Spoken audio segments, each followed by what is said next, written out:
Jemi rikthyer me muzikë në studion ton, edhe në fakt po shihnim telefonet, ajo që po mendoja është jetojmë të gjithë në epokën e internetit. Tani më çdo gjë po bëhet online. Ne që jemi të rinj, për shembull, të gjitha blerjet apo të gjitha transaksionet i kryejmë kryesisht online. Shumë pak ka ngelur nga ajo se çfarë bëhet si dikur, të paktën në metodën e vjetër. Iniciativat të tilla të rëndësishme janë ndërmarrë në fakt edhe nga qeveria, që do të thotë kemi dëgjuar kohët e fundit se shërbimet do të bëhen tani më online, apo jo Kelf? Po Ariol. Po, në fakt, shumica detajeve që kanë të bëjnë ekskluzivisht, në fakt, me marrjen e certifikatave apo me këto radhët e tmerrshme që kanë pasur para shumë vitesh në sportele, edhe me ndonjëherë dhe zënka njerëzish popullsie me punëtorët e sporteleve. Jo yre me radhë, jo yre pa radhë. Ashtu dhe. Po, janë nuk ekzistojnë më sepse njerëzit tani janë turrë drejt internetit, sigurisht që do të ketë probleme sepse ka njerëz që janë të moshës së tretë që zin ti përdorin. Por jo më kohët ne ftuam sot Romina Kostane, që drejtoresh për inovacionin për të na folur pak më tepër rreth detajeve që ne thua përmendëm. Mirëmëngjes. Kënaqësi të kemi sot të ftuar edhe për të marrë më shumë informacion, se unë jam e bindur që tani po na dëgjojnë me shumë vëmendje të gjithë ata që janë të interesuar në lidhje me këto shërbime. Drejtoresh inovacionit tek Akshi, që do me thënë agjencia kombëtare e shoqërisë informacionit. E shoqërisë informacionit, kështu që nëse e shihni Rominën në rrugë, kapin edhe pyetini për informacione. Se mund të ndodhi besoj shpesh që të kërkojnë informacion drejt për drejt nga ty, Romin. Më shkruajnë në rrjetet sociale. Kështu që, po, absolutisht, në fakt është një risi që po vjen në vendin tonë, kështu që ka nevojë të dihet më shumë në lidhje me këtë ndërmarrje, me këtë nisëm. Për çfarë bëhet fjalë konkretisht? Çfarë do të ndryshojë apo çfarë ka ndryshuar nga data 1 janar? Atëherë në portalin i Albania, i cili tashmë funksionon prej rreth 6 vitesh, ne kemi pasur në gjithë këto vite shërbime elektronike në dispozicion të qytetarëve dhe bizneseve. Ajo që ndryshon tashmë nga 1 janari është një reformë në shërbimet publike. Kjo do të thotë se gjatë gjithë këtij viti ne do kemi 3 faza të ndryshme, ku aplikimet e shërbimeve publike do të kalojnë tërësisht online dhe nuk do të ketë më aplikime në sportel. Faza e parë ishte kjo e 1 janarit, kemi 472 shërbime, aplikimet e të cilave bëhen tashmë vetëm online, pra nëse qytetari paraqitet në sportelet e administratës për të kërkuar atje një dokument apo për të bërë një aplikim, punojësi i administratës do ta udhëzojë që aplikimin ta bëjë nëpërmjet portalit i Albania dhe përgjigjja i vjen nëpërmjet portalit i Albania nëse duhet paraqitet fizikisht atje, nëse do ta marrë dokumentin me postë apo nëse e merr në raste të caktuara edhe elektronikisht me vulë elektronike. Do të thonë, Romina, në momentin e parë që do shkoj të marr një kredi në bankë, do të thonë, duhet certifikat personal, certifikat jo personal, certifikat qeni, certifikat familje, certifikat gjysheje, certifikat njerëz që kanë vdekur pas një fjeti. Unë mund t'i marr te Albania këto? Po. Atëherë ka një dallim. Nëse ty do duhet këto dokumente për institucione private, atëherë i shkarkon nga portali i Albania, i printon dhe i dorëzon atje. Nëse këto janë dokumente që të duhet për të bërë aplikime të tjera për shërbime publike në shtet, atëherë këto dokumente janë detyrë e punojësit e administratës që të nxjerrë për ty. Kështu që ti nuk duhet lodhesh as të shkarkosh nga portali. Ti nxjerr shteti, nuk ke nevojë ti bësh ti këto procedura. Ai nxjerr nga Albania. Po, domethënë punojësit e administratës kanë akses për të gjeneruar dokumente në emër të qytetarit, por dhe dokumente që nuk janë me vulë elektronike ose që dalin direkt nga portali si certifikata vërtetime, është prap detyra e punojësit e administratës nëpërmjet një sistemi që ne kemi krijuar për ta, t'ia kërkojë çdo institucioni shtetëror këto dokumente dhe ti vendosi ai tek dosja jote. Kështu që ti sjell vetëm dokumente që vijnë nga privati ose vetë deklarime. Po kjo që nga një lehtësim shumë i madh besoj për... Këto janë 2 fazat më të rëndësishme të këtij viti.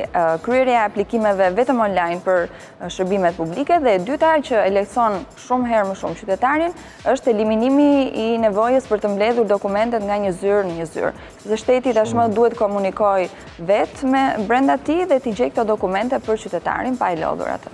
Mirë, Albania mund të shohësh edhe këto sigurimet që hedh kompania ku ti punon, po? Po. Edhe ai është një lloj vërtetimi me vulë elektronike që gjenerohet në kohë reale. Interesante. Pra njerëz dashur që na dëgjoni në këto momente dhe të gjithë ju printer apo brezi i tretë që gjithmonë tërë jetën jeni zgjuar që në orën 7 për të shkuar për të mbajtur radhën dhe s'keni kuptuar kurrë që në fakt të gjithë çojnë në 7 dhe prandaj është aq plot që në orën 7. Tashmë keni mundësinë që të shkoni tek Albania, edhe nëse nuk merrni vesh nga interneti, mund të keni kam përshtypjen, okay, ka për shembull pleq, se e folën të pak më parë me Mariolën, ka pleq ose po themi njerëz të moshës së tretë që kanë nipur ose kanë familjar që mund t'i ndihmojnë lidhje me internetin, por ka të që s'marrin vesh. Çfarë do të bëjnë këta që nuk kanë asnjëri, janë fillikat? Për ata që nuk kanë asnjëri që mund të ndihmojnë, mund të drejtohen çdo kohë tek sportelet e administratës, ato janë ende të hapura dhe të gjithë punojësit e administratës janë në dispozicion të qytetarëve që t'i ndihmojnë tashmë jo të bëjnë aplikimin atje në letër siç bënin dikur, por të regjistrohen portalin i Albania, të krijojnë një profil dhe të bëjnë aplikimin online. Jam shumë kurioze të di në fakt sepse bëhet fjalë për një ndryshim shumë të madh, një ndryshim radikal do të thoja unë. Si është ballafaquar administrata me këtë lloj ndryshimi, se padyshim që njerëzit, neve që do të shkojmë do të marrim shërbimin, qytetari do ta ketë të vështirë, po ndoshta administrata e ka patur dhe ajo në fillimet e veta të vështirë të ambientohet me këtë lloj ndryshimi të sistemit. Si është trajnuar? Në fakt, vetë natyra njerëzore është pak skeptike ndaj ndryshimeve, me thënë të drejtën, flasim për shumicën e njerëzve. Sigurisht që kanë qenë, ka pasur një farë skepticizmi në fillim, sepse kjo është një reformë që prek të gjithë punojësit e administratës. Ne kemi bërë trajnime gjatë muajve të fundit të vitit 2019, në mënyrë që t'i udhëzonim ata se si duhet vepronin, si duhet të merrnin dokumentet për qytetarin, si duhet t'i ndihmonin ata të krijonin një profil portalin i Albania. Deri tani po ecën mirë.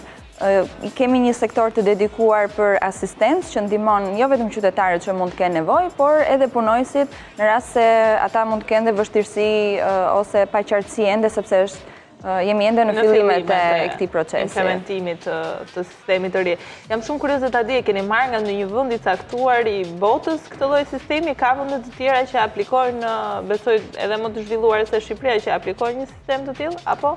Në fakt, ka shumë vende që tashmë shumë procedura i kryejnë elektronikisht. Që nuk është se mund të them një vend të caktuar, por një pjesë e madhe e vendeve të zhvilluara po ecin drejt digitalizimit të plotë të shërbimeve publike. Mi që jemi që më specifik. Pra, i Albania çfarë ofron? Ofron certifikat familjare? Certifikat e qenit? Çfarë ofron? Jo, këto nuk e ofron. Atëherë, në portal ka 600 shërbime, mbi 600 shërbime për moment. Mbi 600 shërbime? Disa prej shërbimeve përpost certifikatave të gjendjes civile që përfshihen familjare, personale dhe që ofrohen pa pagesë, sepse tek gjendja civile ishin me pagesën 50 lekë. Ofrojnë një server tetimesh nga tatimet që janë si për bizneset, ashtu edhe për qytetarët. Një është ajo që ti përmende për kontributet, për të parë nëse punëdhënësi po i dert kontributet dhe sa konkretisht. Po kur si dert për shumë çfarë ndodh? Ti shikon që s'ka dert asnjë kontribut. Do të thotë që nuk je i siguruar. Kështu që duhet ta shikosh me kujdes. Do të çosh ankesën pastaj te platforma e bashkëqeverisjes. Jo, mund ta zgjidhesh edhe me punëdhënësin direkt dhe i kërkon llogari sepse nuk po ti dert kontributet. Këto janë hallet e tua, pra nuk ti zgjidh shteti hallet e privatit. Jo, punëdhënësi më jep sigurime të gjitha mua, po jo, ka njerëz për shembull që realisht se kanë dëgjuar njerëz që nuk i dertin sigurime fare. Edhe kështu që thonë, për shembull, kanë punuar 5 vjet në një punë dhe zbulojnë që në fakt s'kan pasur asnjë sigurimi tek ajo puna. Jo, mirë është që her pas here ta kontrollojmë, sidomos ata që janë privat, se mund të ndodhin gjëra të tilla. Shërbimet të tjera për pensionistët, për shembull, është dhe vërtetimi i pensionit që merret në kohë reale me vulë elektronike, por tashmë bëhen edhe aplikimet për pension. Është një dosje e madhe që dikur pensionistët e mblidhnin zyrë më zyrë, tashmë nga 70 faqe që shkonte dikur dosja e tyre, dorëzojnë vetëm 2 dokumente në fund që janë 5 faqe gjysej, dhe gjitha dokumentet e tjera merren nga punojësit e sigurimeve shoqërore.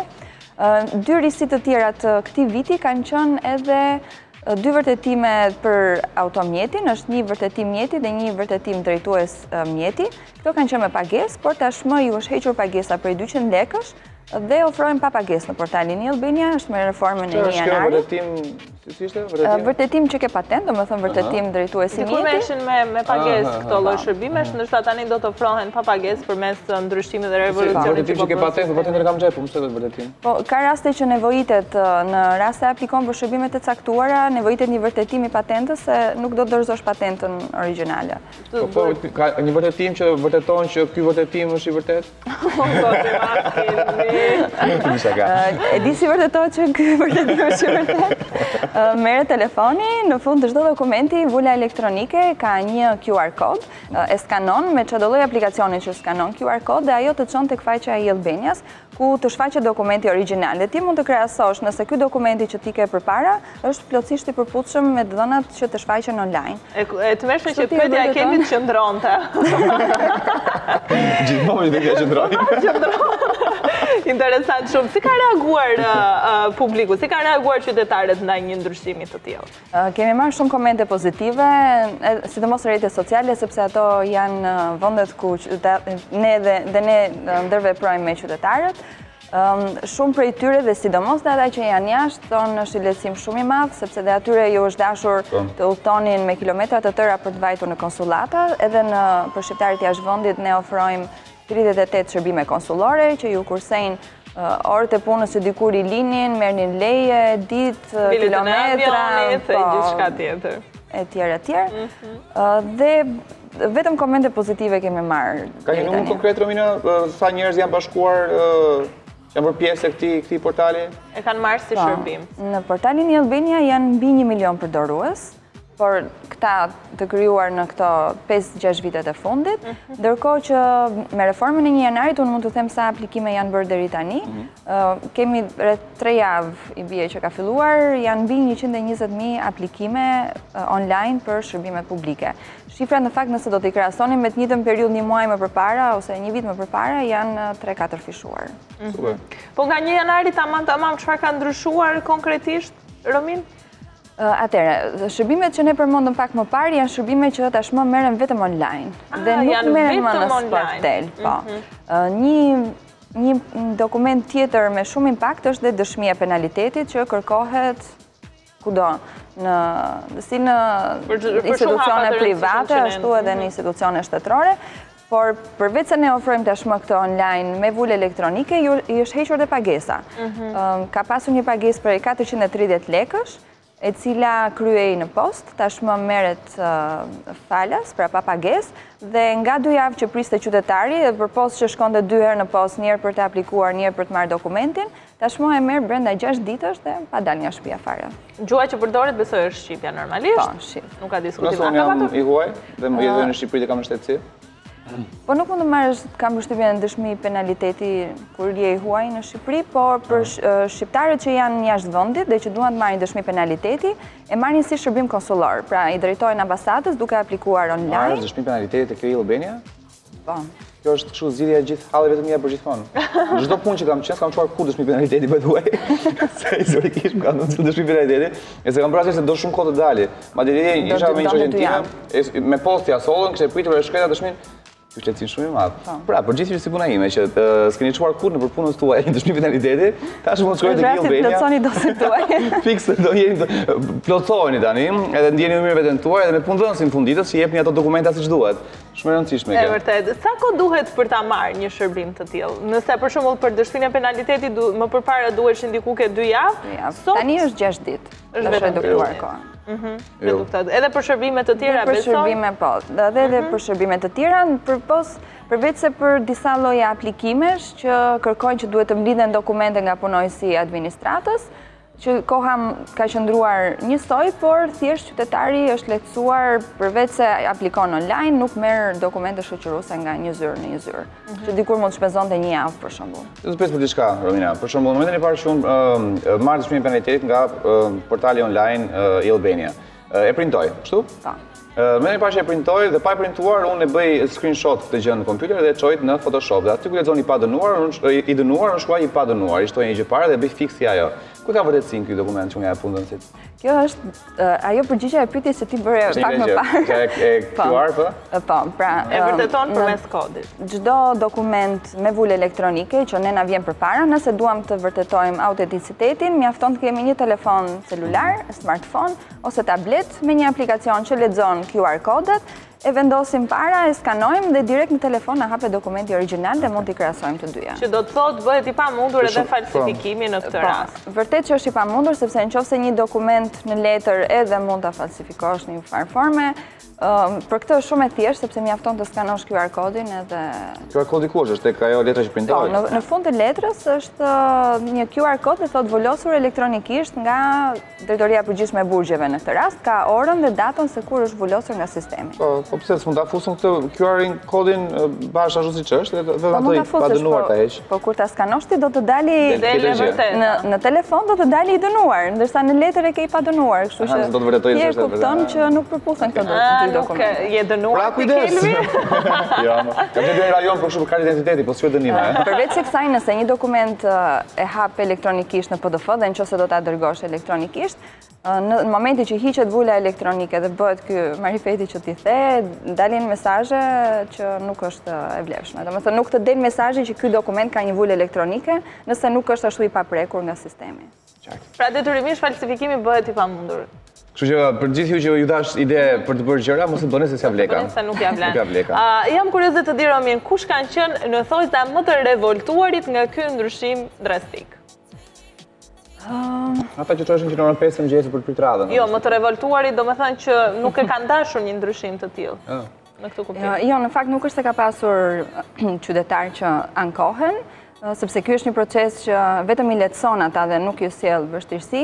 Në rasti kur nëse ata kanë vështirësi në aplikim në zyrat e shtetit i kemi të hapura, kemi një sektor të dedikuar që i ndihmon në çdo kohë që ata duan, pra jemi në dispozicion të tyre, nuk është se mund të kryejmë vështirësi. Ndoshta brezi i tretë mund të ishte pak më i ndjeshëm ndaj këtij ndryshimi, se janë mësuar akoma që shkruajnë për shembull me shkrim dore dhe ndoshta një ndryshim i tillë mund të përbëte. Janë pak skeptik ndoshta se nuk e kuptojnë, mendoj që online është një gjë futuriste për ta. E bën shumë me internet. Të qenë të sinqertë, se mos për brezin e tretë është një botë e panjohur, kështu që ndoshta mund ta marrin me një çik stres. Në zyrat e sigurimeve shoqërore është ulur numri i njerëzve që qëndrojnë në radhë. Ata që kanë pasur mundësi që ta dëgjojnë nëpërmjet mediave, mund të jenë drejtuar edhe fëmijëve ose nipërve të tyre që t'i ndihmojnë dhe normalisht ky numër është ulur. Kështu që lehtësi të madhe do të sjellë, siç duket, ky ndryshim radikal që ka ndodhur në sistem, ku të gjitha shërbimet ose pjesa më e madhe po themi e tyre tani më do të kryhen online dhe do të marrin trajtimin e duhur edhe qytetarët, se ndoshta ka qenë i munguar dhe pak i vonuar në sensin e asaj që sa më shumë lehtësira të kemi, aq më mirë është edhe për qytetarët të kursejmë kohën që është Flori. Për rajonin jemi të parët. Për rajonin jemi të parët, kështu që eci me hapa të shpejtë. Kështu që të gjithë juve që si puna ime ju është hapur koka. Se desh tam gjëra që stuhen në televizor. Është diçka shumë pozitive vërtet, se jam i bindur që ka edhe njerëz që se kuptojnë. Domethënë media u bën një punë shumë të mirë, që realisht edhe ne sot po bëjmë një gjë që realisht njerëzit po iluminojmë dhe po i themi që ka forma shumë herë më të lehta për të marrë atë certifikatën e famshme që kërkojnë 700 institucione për një herësh, ju që kërkoni punë apo qoftë për marrë kredi apo qoftë për kur i kërkojnë dokumenta që i duhen. Nuk keni se shkoni në san dhe i kthej, thjesht të klikoni tek albania.al në internet, në kompjuter apo në edhe në telefon ka akses. Kemi dhe aplikacion mobile për këdo që ka një iPhone, iPad ose çdo lloj telefoni Android, është dhe për iOS dhe për Android. Që mund ta shkarkojnë. Si quhet? Si mund ta gjejnë? E-Albania. E-Albania. E-Viz Albania. Se bëra këtë gjë. Pra ta themi E-Viz Albania shkruhet, se ne e themi në anglisht E-Albania. E-Vizalbania.al. Ka një problem, kam harruar passwordin e asaj s'ta bëj. Apo gjej me email. Mund të bësh reset të passwordit dhe të vjen në email. Nëse ke ndryshuar adresën e emailit dhe nuk e të njëjtën që ke pasur, na shkruaj një email tek helpdesk@evizalbania.al. helpdesk@evizalbania.al. Të gjithë juve që doni të merrni informacion. Si me plan e bëm fix. Haruar tham të gjitha? Do një gjë të rëndësishme që kemi lënë pa thënë? Jo, thjesht unë doja të ritheksoja edhe një herë atë pjesën që kushdo që ka vështirësi, qoftë drejtohet familjarëve që mund ta ndihmojnë ose të na shkruajë, jemi në dispozicion. Kjo është një reformë e re. helpdesk@evizalbania.al, një email. Jemi në dispozicion të gjithë qytetarëve në këtë reformë që kemi nisur këtë vit, sepse do të vazhdojë gjatë gjithë vitit dhe në fund të vitit do kemi mbi 90% të shërbimeve, aplikimet e cilave do të kalojnë vetëm online. Super, kështu lajm shumë e mirë dhe jam i sigurt që shumë njerëz janë lumturuar nga kjo gjë. Ka momenti për ta mbyllur tani, 45 minuta kaluan kaq shpejt. Faleminderit shumë Romin, ishte shumë e këndshme, të urojmë shumë sukses e ty, po dhe të gjithë administratës që janë bërë pjesë e kësaj nisme të rëndësishme për vendin tonë.